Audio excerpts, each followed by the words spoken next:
Dia mengatakan begini, sebetulnya kalau mau imbang, kalau orang Kristen dituntut mengakui kenabian Muhammad dalam pengertian finalitas risalah, finalitas pewahyuan, itu adalah Nabi Muhammad sebagai kata menabiyin, Nabi yang terakhir.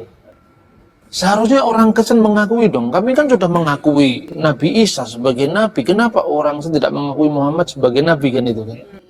Pada kesempatan ini, saya akan membahas satu ulasan penting dan menarik dengan judul, Adakah Nabi setelah Yesus menurut Alkitab? Jadi kenabian dalam pandangan Yahudi dan Kristen di satu pihak itu berbeda dengan pandangan Islam di pihak lain. Jadi Yesus Kristus itu finalitas pewahyuan. Tidak bisa kita menghadirkan nabi lain lagi. Sama dengan Islam. Muhammad finalitas pewahyuan. Shalom. Salam sejahtera dalam kasih Kristus. Pada kesempatan ini, saya akan membahas satu ulasan penting dan menarik dengan judul Dr. Bambang Nursena dan Pendeta Berton berkata, posisi teologis Kristen jelas, Yesus adalah puncak atau finalitas pewahyuan dan kenabian. Saudaraku yang dikasihi oleh Tuhan, pada kesempatan ini saya akan menunjukkan kepada kita bagaimana hambanya Dr. Bambang Nursena membahas terkait dengan topik ini. Mari kita dengarkan bersama. Saya pernah diskusi sama Profesor Mun'im Siri. Dia mengatakan begini, sebetulnya kalau mau imbang, kalau orang Kristen dituntut mengakui kenabian Muhammad dalam pengertian finalitas risalah, finalitas pewahyuan, itu adalah Nabi Muhammad sebagai kata menabiyin, Nabi yang terakhir. Seharusnya orang Kristen mengakui dong, kami kan sudah mengakui Nabi Isa sebagai Nabi, kenapa orang Kristen tidak mengakui Muhammad sebagai Nabi, kan itu kan? Ini persoalannya bukan persoalan take and give gitu ya, persoalannya tidak semudah itu, karena begini, makna kenabian sendiri itu belum clear dalam Islam dan Kristen, apa maknanya Nabi? Biasanya misalnya di dalam Islam itu semua tokoh-tokoh mulai dari manusia pertama itu disebut Nabi. Nabi Adam alaihissalam, Nabi Idris, Nabi Hud, Nabi Soleh, Nabi Ibrahim, Nabi Ishak, Nabi Ismail, kan itu kan? Semua disebut Nabi, dan Nabi itu juga adalah Rasul. Karena kalau definisi Islam itu, Nabi itu adalah setiap orang yang menerima wahyu dari Allah, tapi tidak wajib menyampaikannya kepada umat. Kalau Rasul itu adalah menerima wahyu dari Allah dan wajib menyampaikannya kepada umat. Jadi dengan kata lain, seorang Rasul itu pasti Nabi. Tapi seorang Nabi belum tentu Rasul. Definisi ini kan definisi Islam. Kristen tidak mengenal konsep kenabian seperti itu. Adam nggak pernah disebut Nabi. Nuh tidak pernah disebut Nabi. Lot tidak pernah disebut Nabi. Jadi kenabian dalam pandangan Yahudi dan Kristen di satu pihak itu berbeda dengan pandangan Islam di pihak lain. Memang Abraham disebut Nabi, tetapi maknanya bukan kenabian dalam konteks yang dipahami secara menyeluruh. Abraham lebih sering disebut sebagai bapak bangsa, patriark. Bukan Nabi dalam pengertian seperti Nabi Samuel, Nabi Yosua, tidak seperti begitu juga Daud. Daud disebut Nabi dalam makna yang tidak sama dengan misalnya nabi-nabi besar, nabi-nabi kecil, tidak sama dengan itu. Itu masih memerlukan pembahasan tersendiri. Kemudian yang kedua, soal finalitas pewahyuan. Muhammad adalah kata nabiyin, Nabi terakhir. Coba kita baca di Ibrani pasal 1. Di sini jelas sekali ini posisi teologis Kristen mengenai doktrin kenabian. Pasal 1 ayat 1 sampai dengan ayat 2. Tolong yang mendapatkannya bisa dibaca. Ibrani 1 ayat 1 sampai 2. Allah berfirman dengan perantaraan anaknya.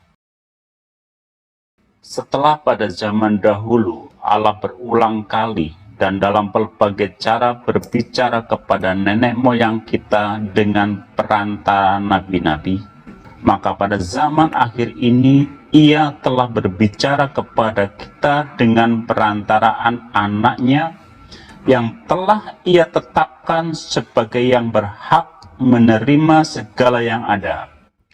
Oleh Dia Allah telah menjadikan alam semesta. Jadi ini jelas bahwa ini pandangan Kristen.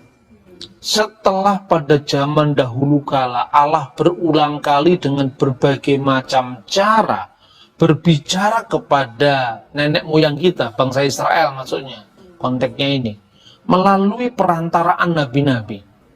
Maka pada zaman akhir, akhirit hayamim bahasa Ibraninya, Dia telah berbicara kepada kita dengan perantaraan anaknya. Jadi Yesus Kristus itu finalitas pewahyuan. Tidak bisa kita menghadirkan nabi lain lagi. Sama dengan Islam. Muhammad finalitas pewahyuan. Setelah Muhammad nggak ada nabi lagi. Tapi kalau nabi-nabi sebelum Muhammad tidak jadi masalah.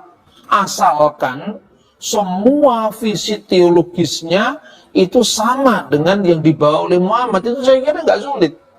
Justru gara-gara pemahaman yang memaksakan seperti ini, maka lahirlah kesalahpahaman. Karena orang menilai kekristenan dari sudut pandang teologi Islam. Kita menghormati setiap agama.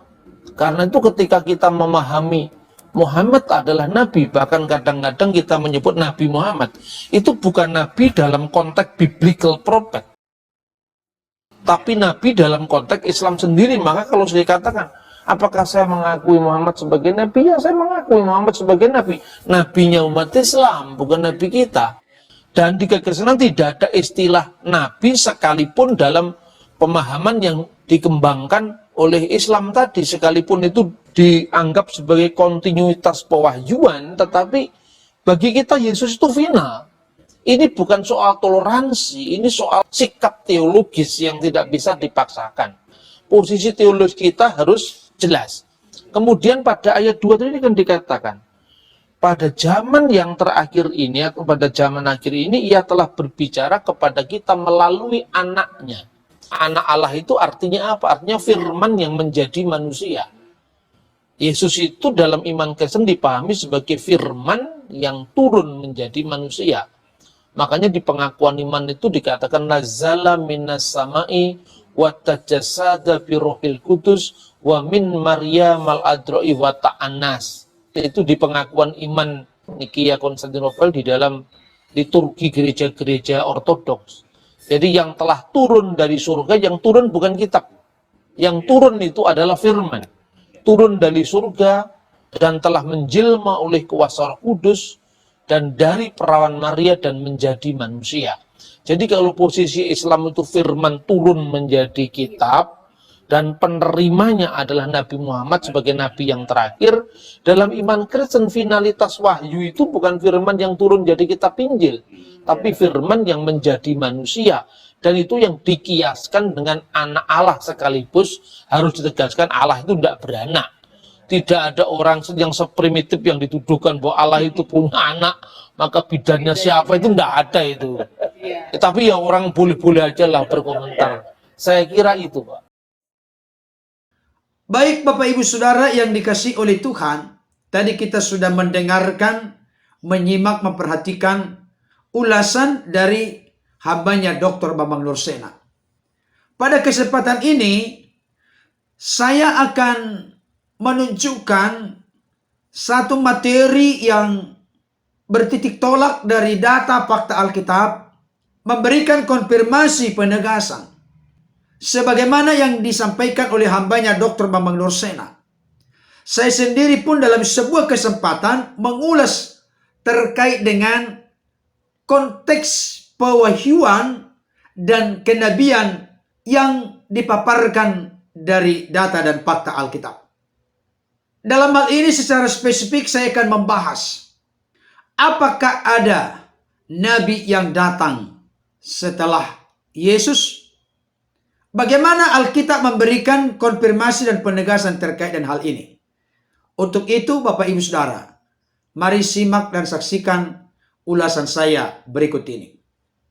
Pada kesempatan ini, secara khusus saya akan membahas satu ulasan penting dan menarik dengan judul Adakah Nabi setelah Yesus menurut Alkitab?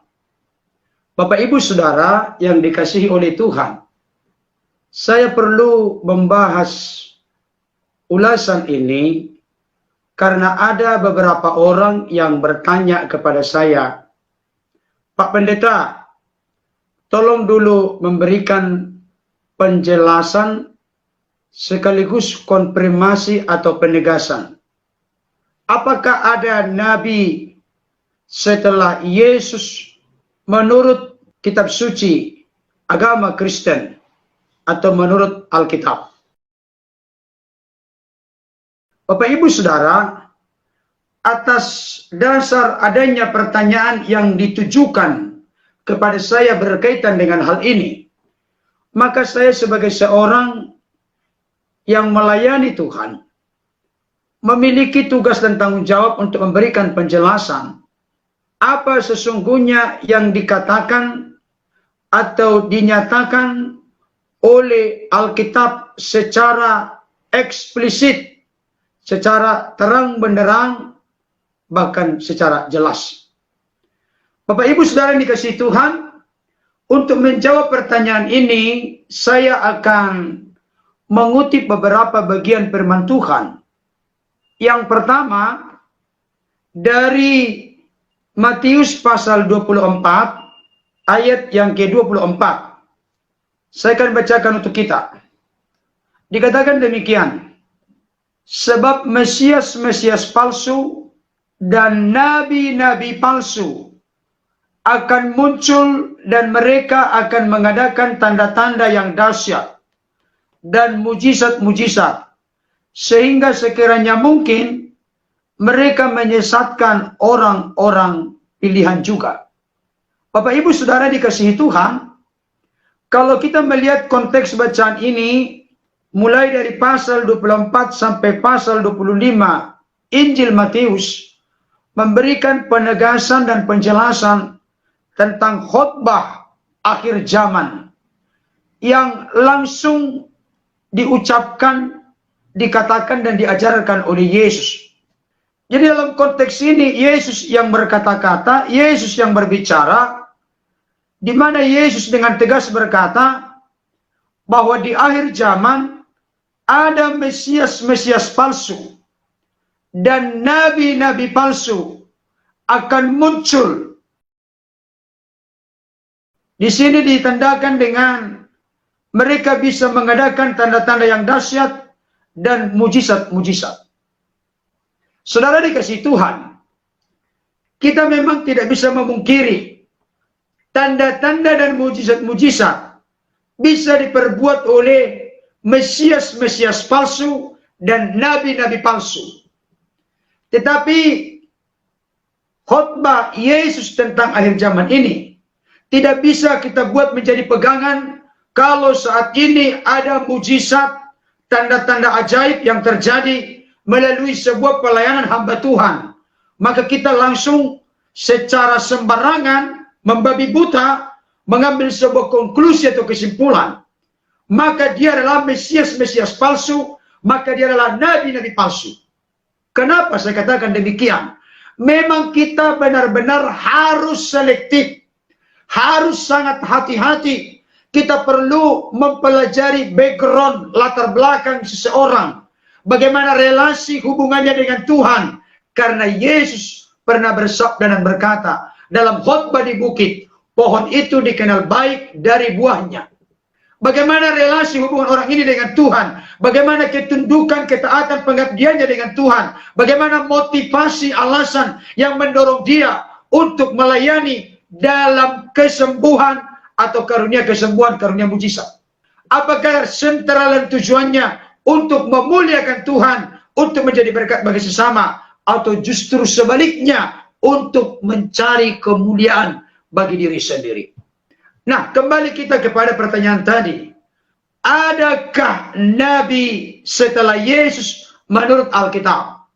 Maka dari Matius 24 ayat 24 ini jelas terlihat bahwa ternyata memang ada Mesias, ada nabi-nabi setelah Yesus. Karena ini merupakan nubuat dari Yesus untuk masa yang akan datang dalam konteks Yesus mengucapkan saat itu.